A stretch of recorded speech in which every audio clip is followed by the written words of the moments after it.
Белсат распачынае новы інфармацыйны дзень, запрашаю на кароткае выданне навінаў у жывым эфіры. Прэзідэнт Злучаных Штатаў Джо Байден і прэзідэнтка Еўракамісіі Урзуля фон дер Ляйен пагадзіліся разгледзець санкцыі супраць авіякампаніяў, што перавозяць мігрантаў на беларускую мяжу.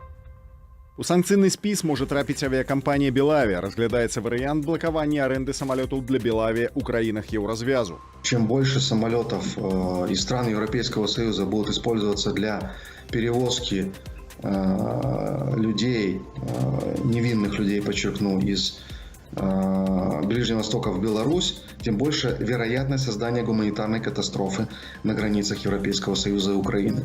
Таким образом, здесь нужно уже выходить за рамки просто бизнеса и говорить о том, что действительно Белавия нужно садить на землю любыми способами и таким образом уменьшить поток людей и уменьшить вероятность или масштабы, если не вероятность, то масштабы гуманитарной катастрофы. У Еўразвязе не выключаюць, што пад абмежаванні трапіць і іншыя авіакампаніі, датычныя да транспартавання мігрантаў у Беларусь. Сярод іх называюць расійскія Аэрофлот, ЮТР, Норвинд Airlines, а таксама Turkish Airlines, Fly Dubai. Пашырэнне санкцыяў абмяркуюць 15 лістапада на сустрэчы міністраў замежных справаў краінаў Аб'яднанай Еўропы.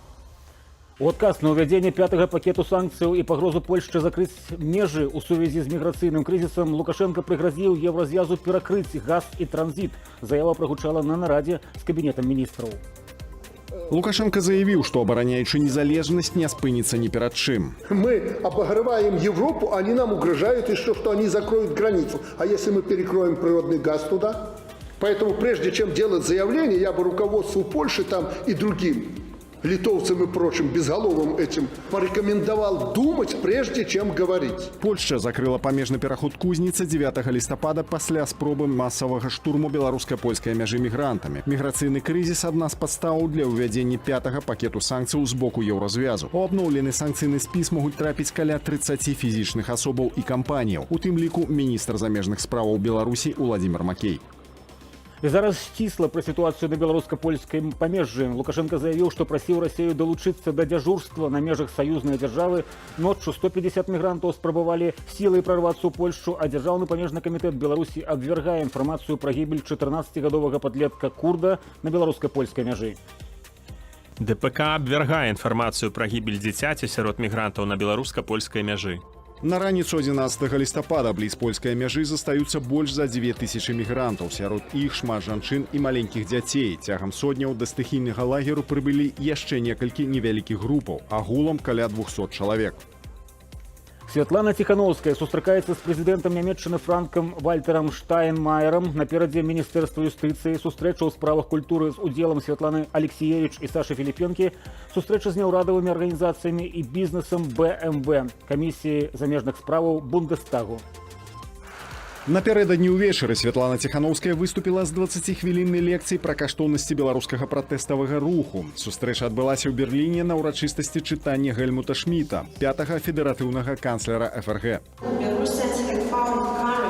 Беларусы набраліся адвагі змагацца за свабоду і лепшую дэмакратычную будучыню, супраць пандэміі і пагаршэння палітычнага крызісу, супраць скрадзеных галасоў і браку законнасці. Прэзідэнцкая кампанія 2020 натхніла беларусаў на высокі ўзровень самаарганізацыі і актыўнага грамадскага ўдзелу. Гэтаксама Святлана Ціхановская надала ўвагу міграцыйнаму крызісу на мяжы з Еўразвязам. Распавяла пра падпісаныя Лукашэнкам ды Пуцінам 28 саюзных праграмаў, адзначыўшы, што пра змест праграмаў беларускаму грамадству вядома толькі з каментараў афіцыйных асобаў. Напярэдні ўвечары ў Менску затрымалі экс-чэмпіёнку свету ў фрыстайле Александру Рамановскую. Пра гэта паведаміў фонд спартовай салідарнасці. У ГУС Менгарвыканкаму паведамілі, што за парушэнне адміністратыўнага заканадаўства.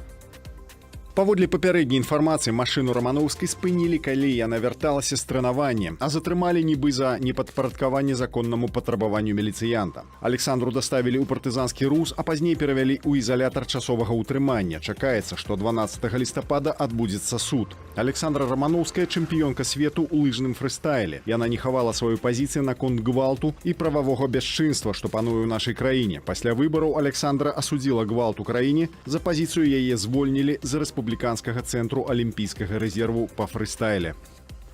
Але суд адбыўся ўжо сёння. Вынік штраф 90 базавых велічыняў. Сочым за інфармацыяй наступнае выданне о 17 гадзіне.